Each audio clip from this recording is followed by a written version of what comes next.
사랑하는 영락교회 지체들에게 주 안에서 평화 인사를 전합니다. 오늘은 2021년 12월 4일 토요일입니다.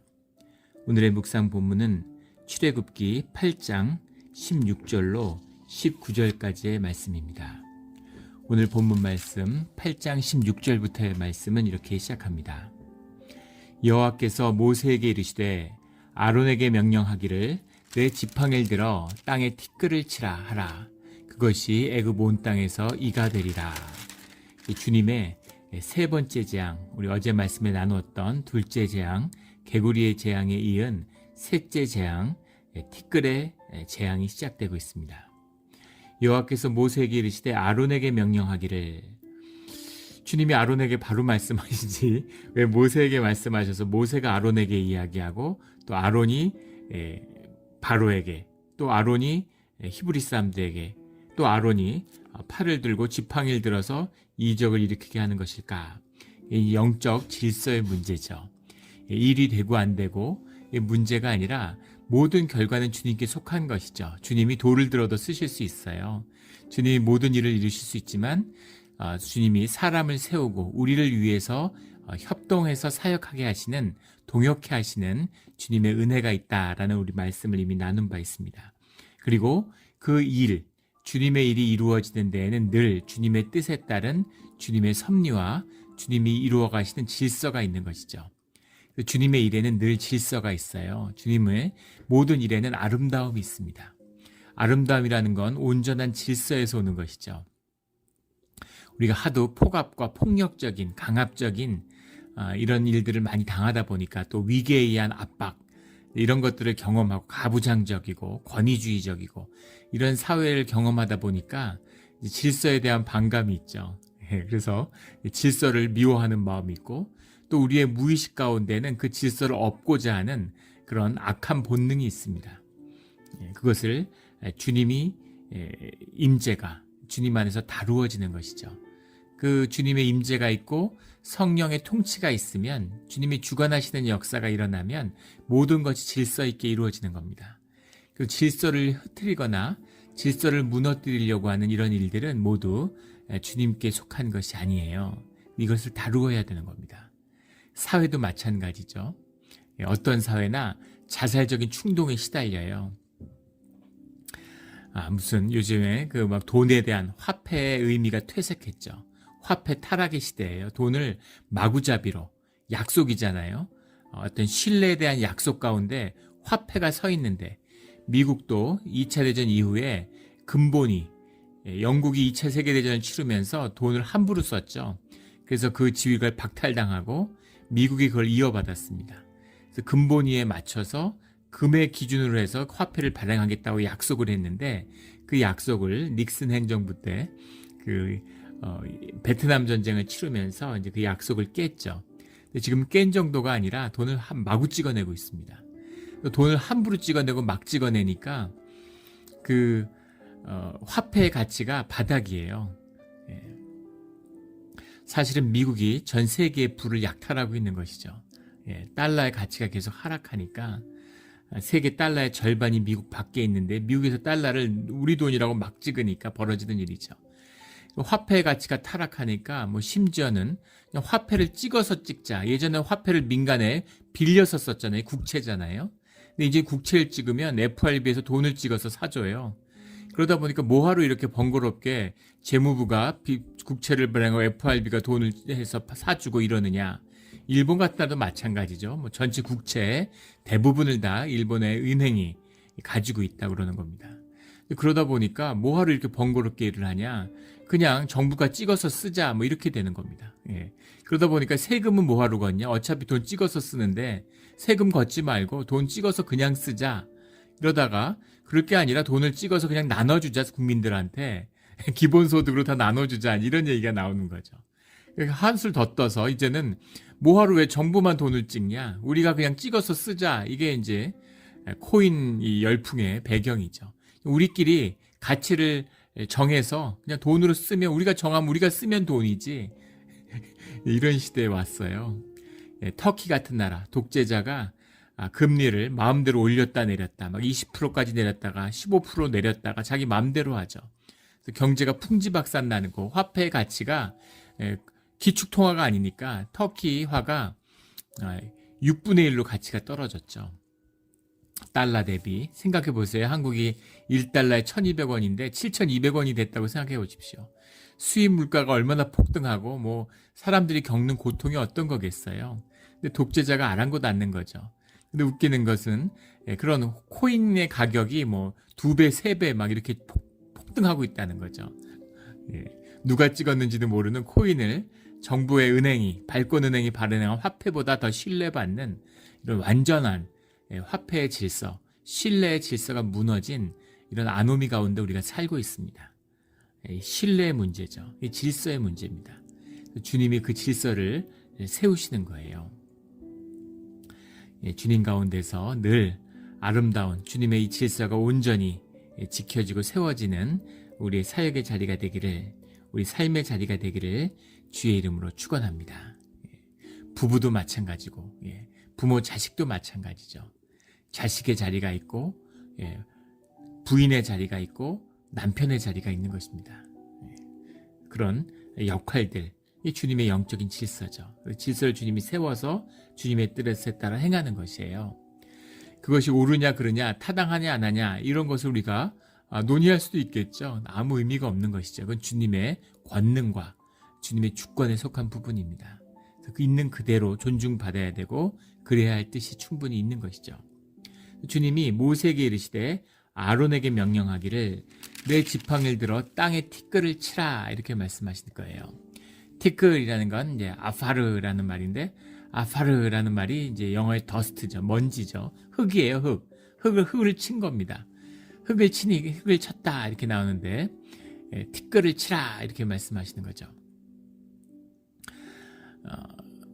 그것이 애굽 온 땅에서 이가 되리라 이렇게 말씀하셨습니다. 놀라운 이제 세 번째 이적이 시작되는 것이죠. 이가 되리라. 근데 이라고 하는 말이 이제 레키님이라는 말인데, 키님이라는 말이죠. 레라는 건 이제 관사니까. 레키님, 키님이라는 것이 이제 뭐냐, 이거에 대한 역사적인 논란이 많습니다. 우리 개역 개정이 우리 쓰고 있는 개역 개정 성경에서는 이것을 이라고 해석했죠. 이라고 하는 건 이제 라이스로 본 거죠. 라이스라고 보는 건데, 근데 사실은 역사적으로 이것이 이제 뭐냐, 영어의 대부분 성경은 not, 모기로 해석하고 있습니다. 근데 이냐 모기냐 뭐 이런 이제 논란들이 역사적으로 많았어요. 우리 뭐 대표적인 뭐 수많은 견해들이 있는데, 유대 고대사를 쓴 요세푸스 같은 사람은 이제 이로 봤습니다. 그런데 무슨 오리겐이나 이런 무슨 우리 초대 교부들, 이런 분들의 다른 주석 같은 걸 보면은 대부분 모기로 보고 있어요. 근데 모기로 보는 이유는 그 당시에 이제 애굽어로 된, 애굽어의 모기가 이제 케네밈입니다. 키님하고 비슷하죠. 그래서 케네밈에서 키님이 왔을 것이다 이렇게 보는 거예요. 팔레스타인 지역에는 사실은 이제 모기가 없죠. 히브리인들은 모기에 익숙하지 않았을 거예요. 하지만 애굽에 가서는 익숙했을 겁니다. 왜냐하면 나일 강변에는 이제 모기들이 많기 때문이죠. 그래서 그걸 케네밈이라고 부르는데, 케네밈이라고 하는 것이 사실은 우리가 알고 있는 모기, 모스키토는 아니고, 각닭이라고 하는 이제 크레인 플라이라고 하죠. 영어로는 크레인 플라이였을 것이다 이렇게 봅니다. 아마 이제 군대 생활 해본 분들, 전방 같은 데 있어 본 분들은 이제 알 거예요. 군대에 가면 뭐 전방 모기는 옷도 뚫고 군복도 뚫고 뭐 군화도 뚫는다, 이제 뭐 이런 얘기들 하죠. 이제 각닭이라고 하는데, 이제 그 생물학자들은 뭐 눈으로 보면, 우리가 보면 다 모기죠. 근데 모기처럼 생겼는데 모기랑 똑같은데 팔다리가 유난히 긴 게 있습니다. 그 발이 아주 길다란, 이렇게 날아다니면 나비처럼 너풀너풀 이렇게 날아다니는, 마치 이 모기는 그 날개짓을 하지 않죠. 글라이딩을 하는데, 그런데 이제 하도 이 팔다리가 기니까 너풀너풀 이렇게 다니니까 그 날개짓을 하는 것처럼 보이는 이제 각다기가 있는데, 각다기가 모기의 종이죠. 다 나트의 종입니다. 근데 훨씬 더 강력하죠. 강력하고 물으면 훨씬 더 이제 그 매운, 이것이 각닭이죠. 그래서 이 키님이라고 하는 것은 이제 캐니임에서 왔을 것이다 라고 보는 게 맞을 것 같아요. 그래서 대부분의 성경은 모기로 해석합니다. 이라고 해석을 했는데 이제 모기가 맞겠죠. 17절에 그들이 그대로 행할세 아론이 지팡이를 잡고 손을 들어 땅에 티끌을 치매라는 게 바이아크라는 말입니다. 바이아크라는 말인데 지금 치매라는 말이 세 번째 나왔죠. 재앙마다 치매라는 말이 나오는데 우리 8장 2절에 가면 온 땅을 치리라 라는 건 너게프라고 하는 말이었고 7장 17절에서 나일강을 치면 할 때 치다라는 것은 마케라는 말이었습니다. 다 다른 말인데 지금 우리말로는 다 치다라고 해석을 했어요. 지팡이로 다 치는 것처럼. 근데 이것이 뭔가 분명히 구별될 수 있는 다른 행위였을 것이다 라는 것을 볼 수 있습니다. 그것을 또 볼 수 있는 것은 그것을 요술사들이 흉내낸다라는 걸 볼 수 있는 거죠. 단순히 그냥 지팡이로 땅을 탁 치는 이런 행동이 아니라 뭔가 요술사의 눈에 보기에도 주술적 행위와 같은 그 질서, 본질의 질서가 현상계에 표현될 때 나타나는 그런 예전적인 제사적인 의미가 있었을 거예요. 그걸 충분히 짐작해 볼 수 있죠. 우리의 예배도 마찬가지죠. 예배의 예전, 우리가 지키는 절기, 이런 절기들이 현상의 절기죠. 1, 2, 3, 4, 5 이거 인간이 나눈 거잖아요. 12월 31일과 1월 1일이 똑같은 시간적인 지구가 한번 자전한 건데 왜 그것을 1년의 끝이라고 그래서 그 시간적 의미를 부여하는가. 시간의 의미라는 것도 결국은 사실은 종교의 절기에서 나온 것이죠. 현상의 의미에다가 질서를 부여하는데 그 질서가 본질을 담고 있는 거죠. 본질의 그림자입니다. 그래서 그 질서를 통해서 본질의 움직임, 섭리를 만나게 되는 거죠. 그것이 또 예배의 예전의 순서예요. 중요한 것입니다. 예배의 순서라는 건. 교회들이 그걸 다 파괴해가지고 그냥 마음의 기쁨. 그래서 무슨 열린 예배다 이런 식으로 무슨 시컬스 월십 이렇게 해가지고 막 드럼 치고 기타 치면서 무슨 그 엑스타시 같은 거를 경험하는 거죠.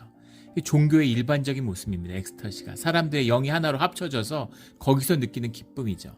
근데 그것은 기독교의 예배가 아니에요. 기독교의 예배라는 것은 무리가 돼서 영을 하나로 모으는 데 있지 않습니다. 물론 우리의 삶을 하나로 모으고 우리의 영이 하나로 모아지죠. 그러나 우리의 삶의 자리에 하나하나가 한 사람 한 사람들이 인격으로 깨끗한 마음으로 내면에 깊숙이 들어가서 주님의 임재를 경험하는 인격적인 관계를 경험하는 것, 이것이 예배의 참된 뜻이죠. 그래서 예전의 의미, 기독교의 그 월십의 의미라고 하는 것은 소중한 것이에요. 그것이 흔들리고 그것이 무너지니까 결국에는 기독교의 영성이 쇠퇴하고 처음에 하나님을 향한 뜨거운 마음이 있을 때는 차이를 모르죠. 근데 그 마음이 식고 우리가 현상의 존재인데 현상을 살아가는데 그 안에서 본질의 그 세계의 문을 여는 그것을 주님이 우리에게 허락하신 거죠. 그것이 성전의 비밀이고 그것이 오늘 우리가 드리는 예배의 비밀입니다. 근데 그거를 무너뜨리니까 그냥 세속화되고 모든 게 무너져서 교회가 엉망진창이 되는 거죠. 무슨 라이언스 클럽처럼 좋은 일 하고 모여서 교제하고 사람들이 그런 것처럼 착각하는 그런 비참한 모습이 되는 것이에요. 그래서 이 질서라고 하는 것은 중요한 거죠. 근데 이 치매라고 하는 말이 점점 더 강해진다라는 건 분명합니다. 처음에 치던 것과 두 번째 치리라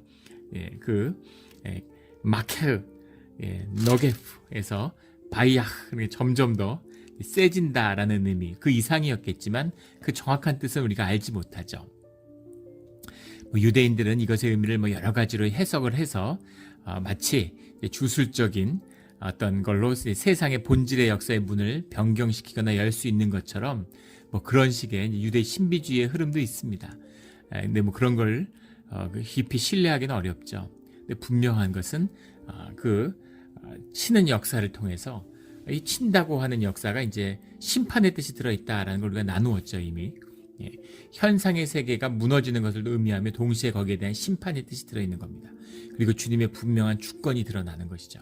그리고 이 모든 재앙 가운데서도 주의 자녀가 보호받고 있다는 은혜의 뜻도 들어있죠. 임재의 비밀입니다.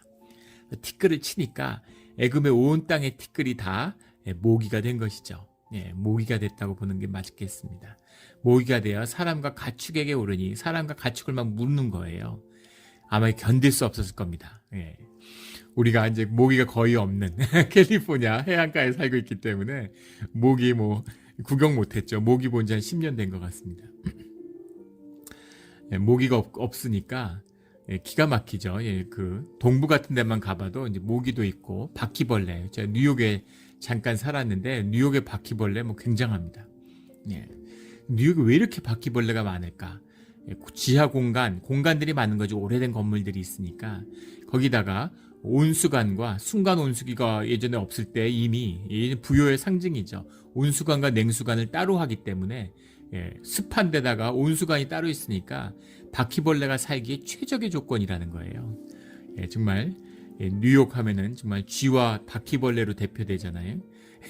예, 뉴욕의 쥐들은 또 예, 그 음식 분리수거를 안 하니까 예, 그 하수구 같은데 음식물을 같이 버리잖아요. 쥐들의 천국이죠. 쥐들이 정말 팔만한 쥐들이 돌아다닙니다. 예, 실제 30cm가 넘는다 그러죠. 평균 길이가. 예, 막 50cm 막 이렇게 되는 쥐들도 나오고 엄청납니다. 잘 먹어가지고 풍요의 대륙에서 잘 먹어서. 예, 근데 우리 이제 캘리포니아에 살다 보니까 그런 걸 이제 거의 보지 못하게 되는데, 예, 그런데 예, 습한 동네에 사는 예, 그런 곳에서는 덥고 습한 곳에서는 습기가 없기 때문이지 습한 곳에서는 모기가 있죠. 특히 나일강의 하류에 나일강이 범람하고 나면 육지가 습해지니까 모기들이 일어나는 거죠. 그런데 그 모기들이 물어대는 것이 이제 굉장히 고통스러웠을 거라는 겁니다. 애굽인들은 특히 애굽의 바로도 마찬가지고 제사장들은 3일에 한 번씩 몸에 털을 밀었다고 그러죠. 청결을 위한 것도 있는데 기본적으로는 그들이 제사장의 직분을 수행하고 있기 때문입니다. 제물을 드려야 되는데 제물이 정결해야 되는 거죠. 부패한 제물을 드리면 안 되는데 몸이 깨끗하고 청결을 유지하기 위해서 몸에 모든 털을 미는 거죠. 제사장들 우리 애굽의 벽화 같은 데 봐도 다 완전히 다 대머리고 몸에 털이 하나도 없어요. 몸에 털을 계속 미는 거죠. 로마인들도 마찬가지였죠. 바바리안이라는 게 수염이 있는 사람들입니다. 야만인들이라고 부르는 거죠. 요즘같이 아침 저녁으로 샤워하고 이런 게 아니잖아요. 이발을 하고 미용을 하던 때가 아니기 때문에 수염이라는 게 엉기고 음식을 먹으면 음식물이 묻어있고 더러운 거예요. 그래서 로마인들도 문명인의 상징이 수염을 깎는 겁니다. 털을 깎는 거예요. 예, 그래서 로마의 영화 같은 거 요즘엔 안 그런데 옛날 영화 같은 데 보면 그 수염 같은 거 기르고 이런 사람들이 나오는데 로마인들은 수염을 기르지 않죠. 수염이 있다면 노예인 겁니다. 털이 있다면 노예인 거예요. 그래서 깨끗이 면도를 하죠. 그래서 그 황제의 동상 같은 거 남아있는 석상 이런 걸 보면 대리석상은 깨끗하게 수염이 전혀 없죠.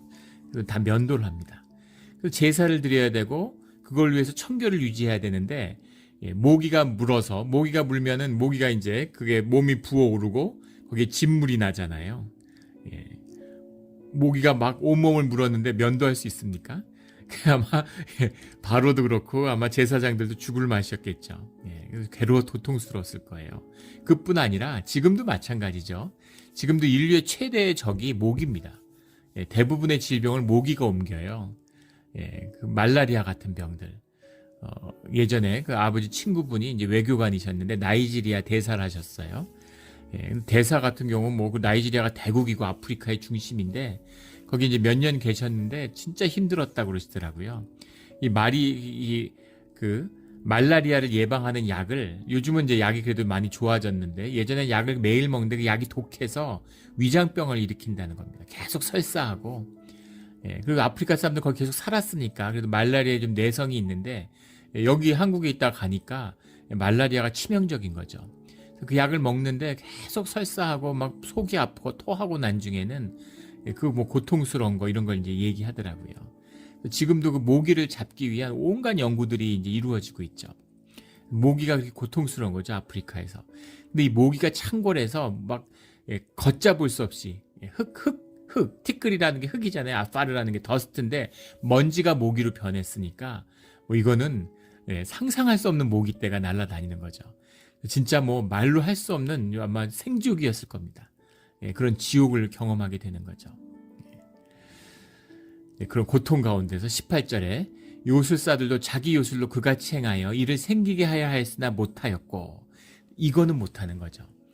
첫 번째 개구리 첫 번째 그 나일강이 피로 물드는 물을 피로 바꾸는 것과 개구리를 숫자를 늘리는 것은 했어요. 그런데 이제 흙을 모기로 바꾸는 것은 못하는 겁니다. 요술사도 흉내낼 수 있는 현상의 세계를 넘어선 거죠. 보시면 알겠지만 본질적으로 다른 차원의 권능을 보여주시는 겁니다. 물과 물을 피로 바꾸는 것 둘 다 액체죠. 물론 그것도 있을 수 없는 일이지만 현상의 세계에 속한 같은 본질적으로 물리적인 이 바운더리 안에 있는 사건입니다. 물과 피 다 액체니까. 물에서 개구리가 올라오는 것. 개구리가 10마리 올라오는데 거기다 내가 15마리가 올라오겠다. 개구리가 물에서 나오죠. 물가에 살고 원래 있던 개구리의 숫자가 늘어난 거예요. 이것도 양적인 겁니다. 양적인 거라는 건 현상적인 질서의 변화죠.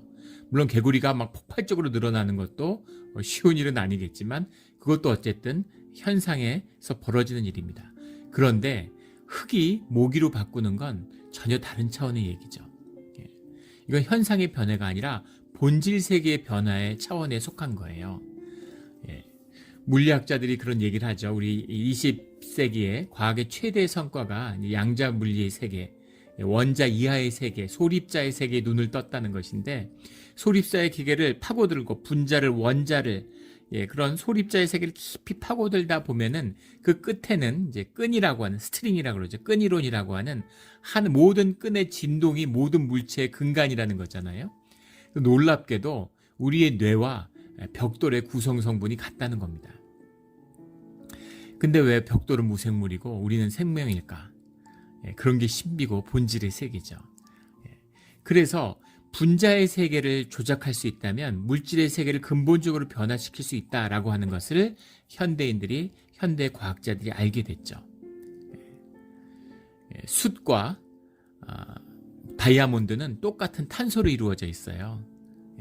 그래서 사실은 탄소의 그 분자를 조작할 수 있다면 그 분자가 묶여있는 배열만 바꿀 수 있으면 탄소를 다이아몬드로 바꿀 수 있는 거죠. 그래서 스스로 만들진 않지만 우리가 인조 다이아몬드라는 걸 만들잖아요. 인조 다이아몬드지만 천연 다이아몬드하고 똑같다는 겁니다. 구성 성분이나 인조 다이아몬드를 천연 다이아몬드와 전혀 구분할 수 없대요. 지금은 인조 다이아몬드를 만드는 게 힘들기 때문에 작게밖에 못 만드는데 인조 다이아몬드를 1캐럿, 2캐럿, 3캐럿 이렇게 만들 수 있다 그러면 이제 다이아몬드 시장은 붕괴되겠죠. 그리고 이제 만드는 비용이 워낙 비싸기 때문인데 그것처럼 분자의 세계를 조작할 수 있다면 물질의 구성을 바꿀 수 있다라는 것을 알게 된 거죠. 그러나 그것과 전혀 다른 차원의 문제가 있습니다. 그것도 물론 쉬운 것은 아닙니다. 나노 테크놀로지라고 해서 이제 과학자들이 열광하고 있죠. 미래에는 패브리케이터라는 것이 있어서 그 안에서 분자를 조합해서 3D 프린팅이라고 요즘에 제조업의 혁명이라고 하는 아마 보신 분들 있을 거예요. 이렇게 막 빵 같은 거 이런 거 무슨 핫도그 이런 것도 만들고 스테이크도 만들고 이렇게 그 프린팅 그 기계에서 실제로 그 성분만 채워지면 그걸 이렇게 쭉쭉 뿜어서 만들어 가지고 조각상도 만들고 그래서 그게 물론 뭐 제조업의 혁명을 불러오겠죠. 그런데 그것이 이제 분자 세계에 넘어서 과연 분자를 조작할 수 있겠느냐에 대한 논란은 끊이지 않습니다. 왜냐하면 분자의 세계를 다루려면 원자 세계에 그게 있어야죠. 그렇죠. 더 얇고 더 단단한 게 있어야 되잖아요. 칼이 있어야 톱이 있어야 나무를 썰을 수 있는 것처럼 도끼가 있어야 나무를 치는 것처럼 더 강력하고 작은 단위가 있어야 그보다 큰 물자를 조작할 수 있을 거 아니겠습니까? 그런데 문제는 그것이 양자 세계에 들어가면 우리가 보고 있는 이런 고전 물리학의 세계의 법칙과 완전히 다른 법칙이 양자 세계를 지배하고 있다는 거죠. 뭐 저도 문외한이고 뭐 깊은 얘기를 다 나눌 수도 없지만 세상은 사실 하나의 섭리로 이루어져 있겠죠. 그 물리학자들이 통일장 이론이라고 하는 실제 그렇지 않겠습니까? 하나의 세상에 살고 있는데 다르게 분석될 뿐이지. 우리가 0과 6을 나누어서 얘기할 뿐이지 실체는 하나잖아요. 0 속에 6이 담기고 6 속에 0이 담겨있지 따로 존재하지 않죠. 물질적인 기반이 있어야 되는 것처럼 사실은 양자의 세계나 우리가 살고 있는 이런 물질, 고전 물리학의 세계나 모두 다 하나의 원리가 지배하고 있을 거라는 건 알고 있죠. 근데 문제는 그것을 통일시키지 못한다는 겁니다. 완전히 다른 물리 법칙이 양자 세계, 소립자의 세계에 지배하고 있죠. 그래서 지금 그 반도체 세계가 또 뭐 5나노, 3나노, 지금 3나노 공장을 그 삼성이 텍사스에 짓겠다고 이제 발표했죠. 뭐 20조를 들여서 공장을 짓겠다. 이걸 최근에 발표했습니다. 근데 1나노 이하까지 내려가면 그게 이제 양자의 세계에 들어간다는 거죠. 그래서 물리 법칙에 혼선이 일어나가지고 물자들, 분자들이 제대로 배열을 못 한다는 거예요. 흔들리게 돼서 그 한계가 이제 나노의 세계. 그래서 어떻게 이것을 돌파할 수 있을 것인가. 이게 이제 반도체계의 가장 큰 지금 숙제라고 하죠. 도전이라고 하죠. 그런데 그럴 걸 만약에 돌파할 수 있고 그 소립자 세계, 분자의 세계를 마음대로 조작할 수 있는 그런 게 가능한가에 대한 논란도 있지만 가능하다고 치고 가능한 능력이 있다.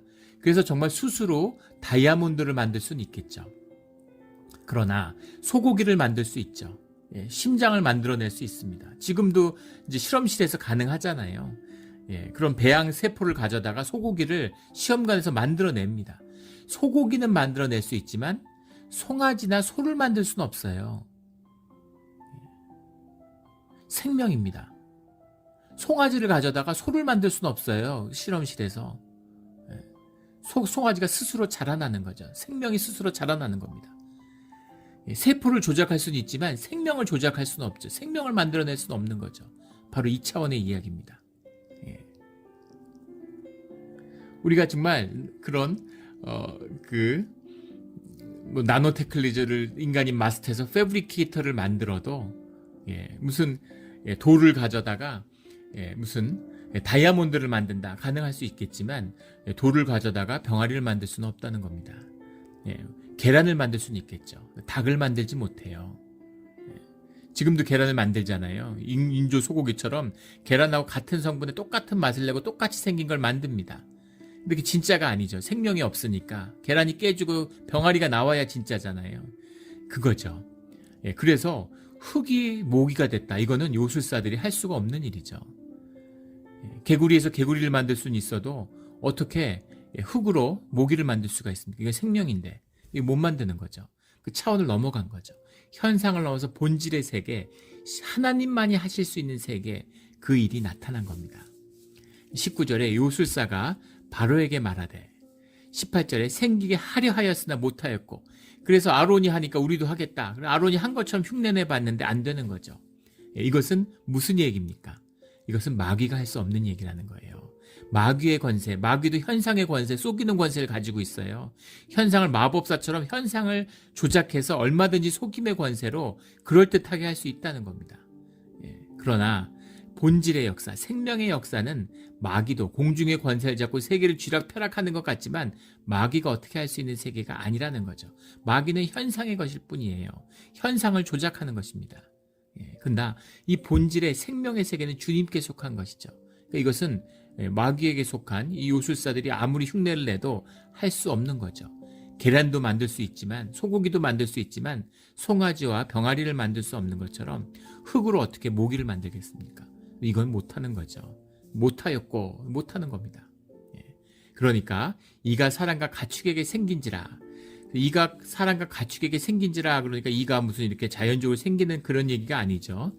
본문에는 하키메암, 하키밈이라고 돼 있어요. 하키메암, 하키맘, 하키밈 이렇게 돼 있는데 뒤에는 아까 나왔던 이는 레키님이었죠. 레키님이니까 모기들이 생겨났는데 그 모기가 사람과 가축에게 그대로 있었다라는 겁니다. 주님은 모기를 다시 티끌로 바꾸실 수도 있죠. 그런데 이 모기를 티끌로 바꾸지 못하는 건 말할 것도 없고 티끌로 모기를 만들 수도 없다는 겁니다. 이거는 넘어갈 수 없는 바운드리인 거죠. 이걸 경험한 요술사들이 19절에 바로에게 말하되 이는 하나님의 권능이니다. 이거는 우리가 알고 있는 우리가 섬기는 이런 신들의 영역하고는 다른 겁니다. 데미갓의 세계가 아닙니다. 귀신들의 세계가 아닙니다. 이것은 정말 이 히브리 노예들의 하나님, 이거 뭔가 우리가 상상할 수 없는 차원의 그런 신적 존재가 분명히 있습니다. 이거는 그런 신의 권능입니다. 이렇게 고했다는 거죠. 이것이 믿음의 고백도 아니고 하나님을 향한 항복의 선언도 아니라는 거예요. 하나님을 인정했죠. 아, 이거는 아니구나. 이거는 진짜 신이 있구나. 우리 하도 기독교가 타락하고 교회가 타락하니까 하나님을 인정하는 게 믿음인 것처럼, 그래서 뭐 하나님이 있니 없네, 뭐 창조론이 맞네, 진화론이 맞네, 이런 말도 안 되는 한없이 정말 조잡한 천박한 이런 일들이 이제 벌어지고 있는 겁니다. 어떻게 믿음의 사람이 창조론이 옳으니 뭐 이런 소리를 할 수가 있습니까? 예. 얼마나 안 믿어지면 그런 짓을 하겠어요. 현상의 세계로 창조의 질서를 설명하려고 그러는 거예요. 그걸로 증명하려 말이 됩니까? 6일 만에 주님이 6일 동안에 세상을 창조하셨다, 7일날 쉬셨다가 우리가 말하는 일주일인가요? 우리 일주일이라고 하는 시간의 질서는 하나님의 창조의 질서의 그림자죠. 껍데기예요.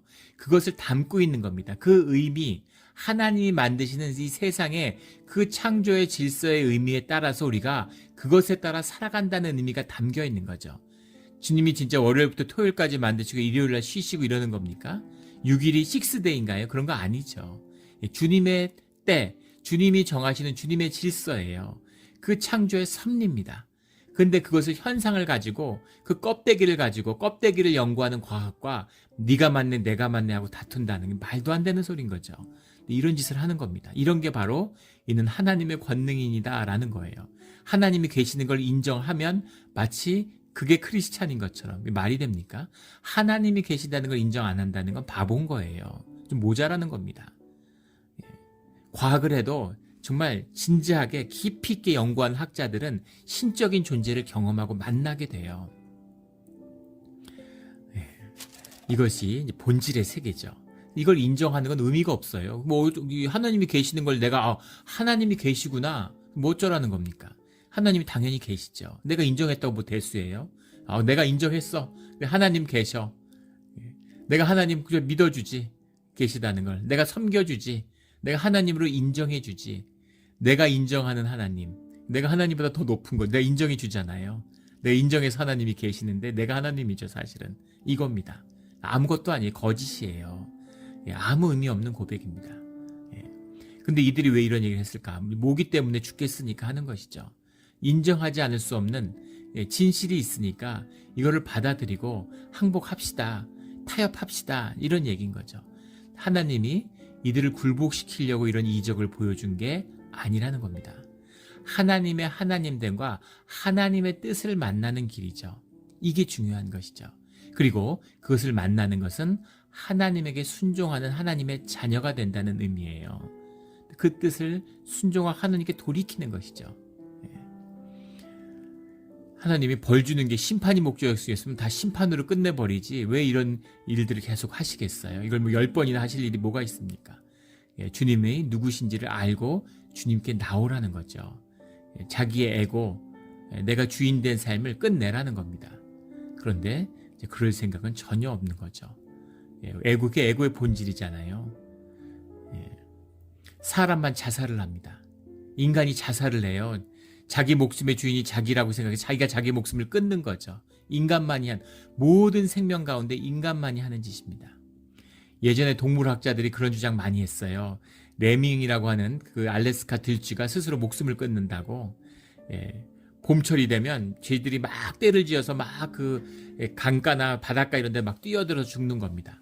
먹을 게 부족해서 동료들을 살리기 위해서 일부가 희생을 하는 거다. 뭐 이런 주장들이 이제 한동안 유행했는데, 그래서 그 캐나다의 유명한 동물학자인데 이름을 잃어버렸는데 그 사람이 10년 동안 대단하죠. 알래스카에, 미국에도 그런 학자가 있고 알래스카에 살면서 10년 동안 레밍의 행태를 조사한 겁니다.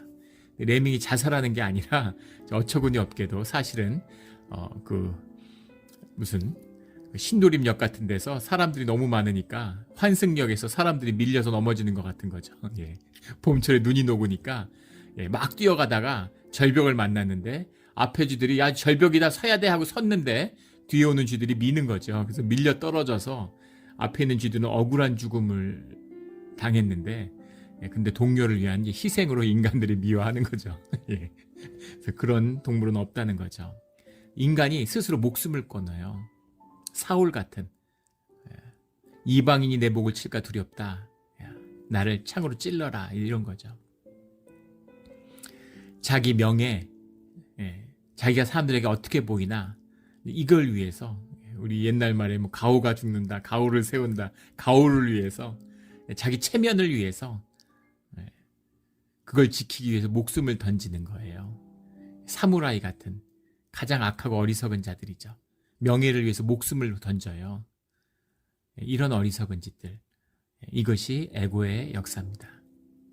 죽음은 죽었지 하나님한테 순복 못해. 하나님 말씀을 따러 내가 주인 자리를 내려나 그냥 죽고 마라. 내가 왕노릇 못하면 난 죽는 게 나아. 이것이 인간의 악입니다. 바로의 악이고 요술사들의 악이고 우리의 악이죠. 바로의 마음이 완악하게 되어 그들의 말을 듣지 아니하였으니 여호와의 말씀과 같더라. 점점 환경이 어려워지니까 자기 중심성이 점점 강해지는 거죠. 지혜로운 왕이라면, 현명한 왕이라면 현상의 존재라도 하나님께 속하지 않았더라도 모든 사람들이 고통받고 있는데, 그런데 주님 앞에 나와야죠. 그런데 그렇지 않은 거예요. 왜 그럴까요? 에고가 중심이기 때문이에요. 에고는 자기밖에 모릅니다. 다른 사람 다리가 잘라져도 아프지 않아요.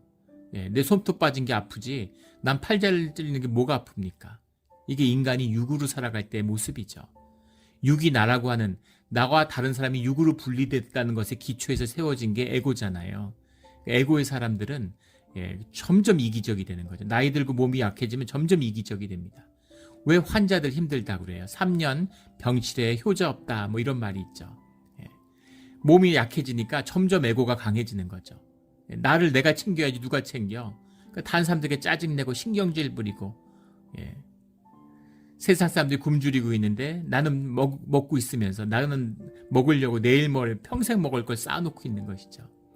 그 사악함, 그 인색함, 그 완악함, 이것이 에고의 본질입니다. 이것이 바로의 모습이죠. 우리의 모습입니다. 주님이 생명을 보여주는데, 이적을 보여주는데, 하나님 보여주면 내가 믿겠어? 이적이 있으면 내가 믿지. 믿는 게 아니죠. 요술사가 하나님의 권능입니다. 이런 겁니다. 절대 그걸로 돌이키지 않아요. 주님께 돌이킬 수 있는 건 오직 주님의 은혜와 주님의 말씀밖에 없습니다. 이 비밀을 만나서 주님께 돌이키는 눈이 떠져서 이 세상에 가득한 주님의 이적을 보는, 생명의 이 이적을 경험하고 살아가고 누리는 우리 모두가 되기를 주의 이름으로 축원합니다. 함께 기도드리겠습니다. 하나님 아버지, 감사합니다. 주님 계셔서 감사하고 우리 아버지가 되어주셔서 감사합니다. 주님의 은혜로 오늘 하루를 살아갑니다. 당연한 것이 아무것도 없음을 오늘 하루의 삶도 주님의 선물임으로 인해서 감사를 드립니다. 주님으로 살아가는, 주님을 먹고 마시는, 주님의 영광이 되는 그런 주님의 귀한 자녀의 삶, 그것이 오늘 우리의 하루가 되게 하여 주시옵소서. 감사드리며 예수 그리스도의 이름으로 기도드렸습니다. 아멘.